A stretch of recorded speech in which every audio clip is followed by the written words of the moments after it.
Adjective phrase और adjective clause. Basic तो adjective है और फिर एडजेक्टिव फ्रेज और एडजेक्टिव क्लॉज। जब तुम देखोगे इन सेंटेंसेस को देखोगे तो तुम्हें बहुत कंफ्यूजन होगा।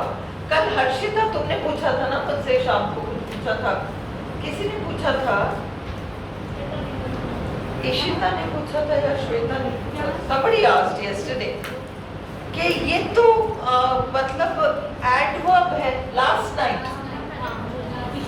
इशिता ने पूछा था लास्ट नाइट, तो ये लास्ट नाइट तो हमारा एडवर्ब है क्योंकि वो कहाँ का कब का जवाब दे रहा है। लास्ट नाइट कब का जवाब दे रहा है। फिर आप इसको इसमें लास्ट को आप एडजेक्टिव कैसे बता रहे हो भाई। लास्ट नाइट अगर हम एक फ्रेज लें लास्ट नाइट, उसमें नाइट आपका नाउन हो गया, नाइट आपका नाउन हो गया और लास्ट आपका एडजेक्टिव हो गया उस नाइट के लिए। और यूं आप देखो लास्ट नाइट को, पूरा लास्ट नाइट अलग से अगर आप देखते हो तो वो कब का जवाब दे रहा है, कब का जवाब दे रहा है। इंडिविजुअली लास्ट को मत देखो, इंडिविजुअली नाइट को मत देखो, क्योंकि लास्ट नाइट में तुम्हें एक एडजेक्टिव और एक नाउन मिल रहा है। लास्ट तो एडजेक्टिव है और नाइट नाउन है, पर पूरा मिलकर, दोनों मिलकर लास्ट नाइट कब का जवाब दे रहे हैं और कब का जवाब देने वाला एलिमेंट एडवर्ब होता है।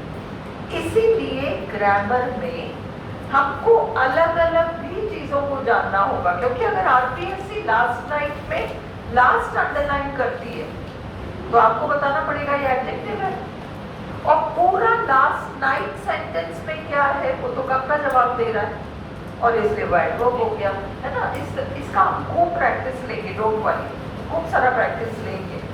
बट आज हम जो कर रहे हैं उसी तरह की चीज है। आपको लगेगा कि इसमें एडजेक्टिव कहाँ गया, इसमें कहाँ एडजेक्टिव आ गया भाई, ये तो नाउन फ्रेज है। थ्री लेग्स तो नाउन फ्रेज है।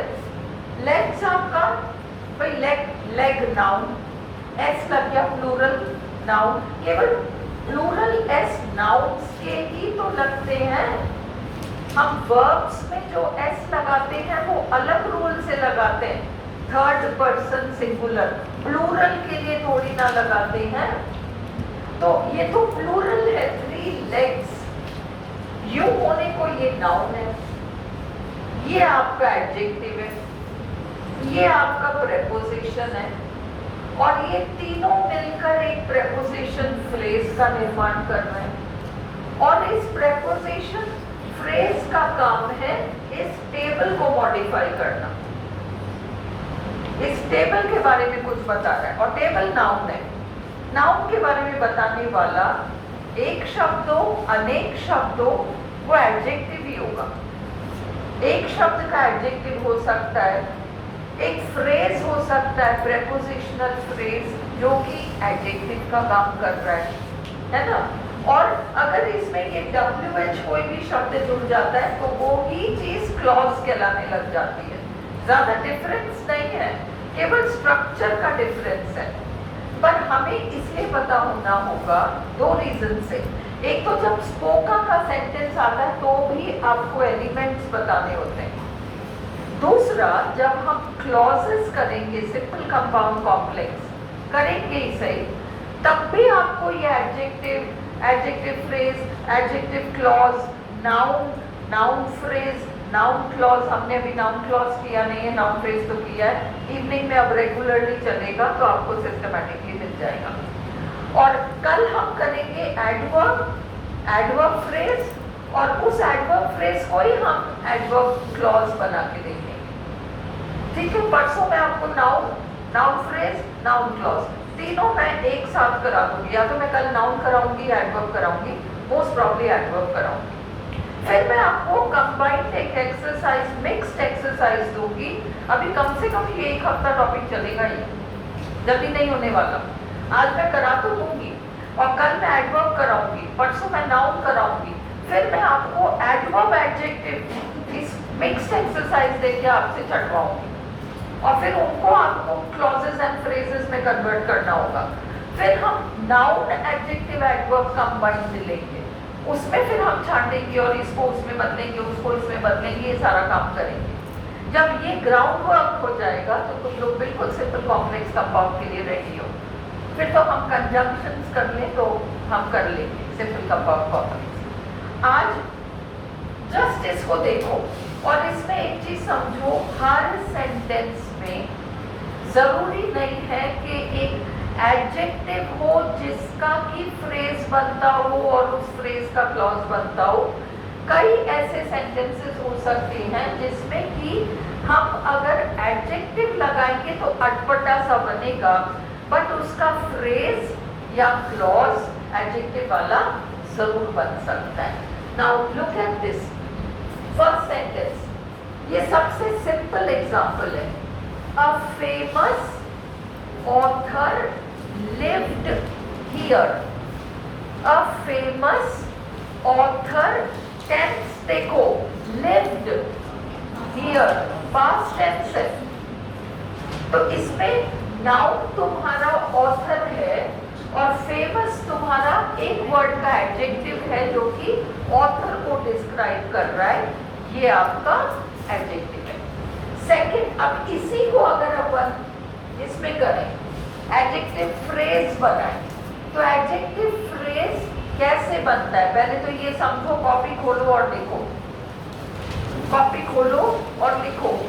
भाई राम, ये तो कमरे में आके अंदर ये मर जाएगा। प्लीज इसको पहले बताओ और विंडो बंद खोल के रहो।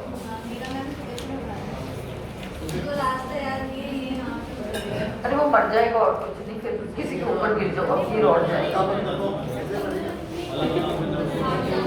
आप आंखा बंद करो भाई। उसका दोस्त इसको बाहर से देख रहा है। चलो, see, a famous author lived here.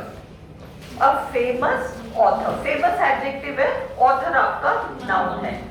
जब हम इसको फ्रेज में कन्वर्ट करेंगे तो फिर हम क्या करेंगे, आपको कॉपी खोल के लिखने को कहा था, आप लिखो जब किसी नाउन को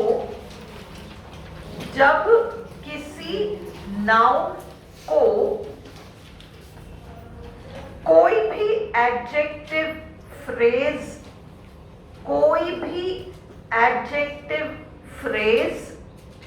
पोस्ट मॉडिफाई करता है और ब्रैकेट में लिखो पोस्ट मॉडिफाई का मतलब नाउन के बाद आने वाला एडजेक्टिव फ्रेज। पोस्ट मॉडिफाई का मतलब नाउन के बाद आने वाला एडजेक्टिव फ्रेज।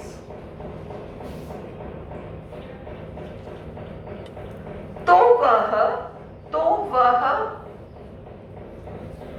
पोस्ट मॉडिफाई करने वाला एडजेक्टिव फ्रेज, तो वह पोस्ट मॉडिफाई करने वाला adjective phrase A B C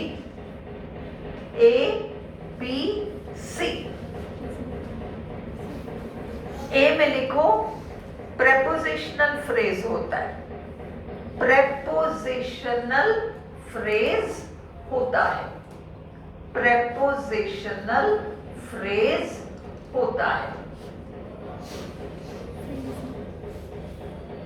example,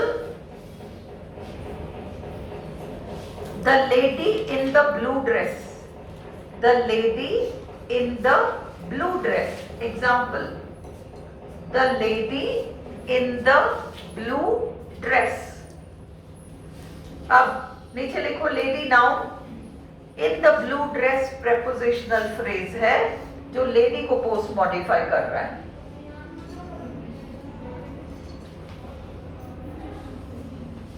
lady noun है, in the blue dress lady को पोस्ट मॉडिफाई कर रहा है, in the blue dress prepositional phrase है। एक और एग्जांपल लिखो, a famous author, a famous author, इसमें एडजेक्टिव नाउन से पहले आ रहा है, इसमें एडजेक्टिव नाउन से पहले आ रहा है, ऑथर नाउन है, फेमस पहले आ रहा है। जब हम इसको एडजेक्टिव फ्रेज में परिवर्तित करेंगे तो वह एडजेक्टिव फ्रेज ऑथर के बाद आएगा, ऑथर के बाद आएगा, पोस्ट मॉडिफायर बनकर आएगा। और जब वो पोस्ट मॉडिफायर बनकर आएगा तो तीन में से एक होगा, या तो प्रेपोजिशन फ्रेज होगा, तो author of fame. Of fame आपका प्रेपोजिशनल फ्रेज है, ऑफ आपका प्रेपोजिशन है, फेम आपका नाउन है, and author of fame.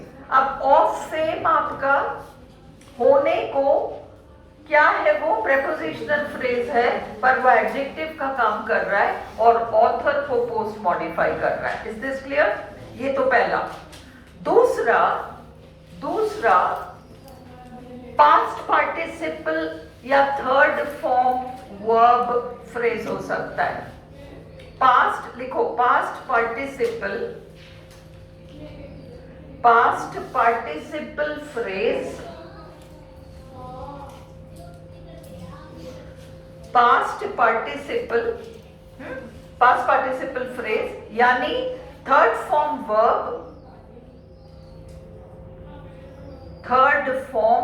Verb जिसके आगे कोई प्रेपोजिशनल फ्रेज भी होगा।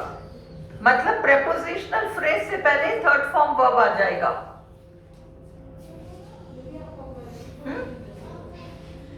एग्जाम्पल,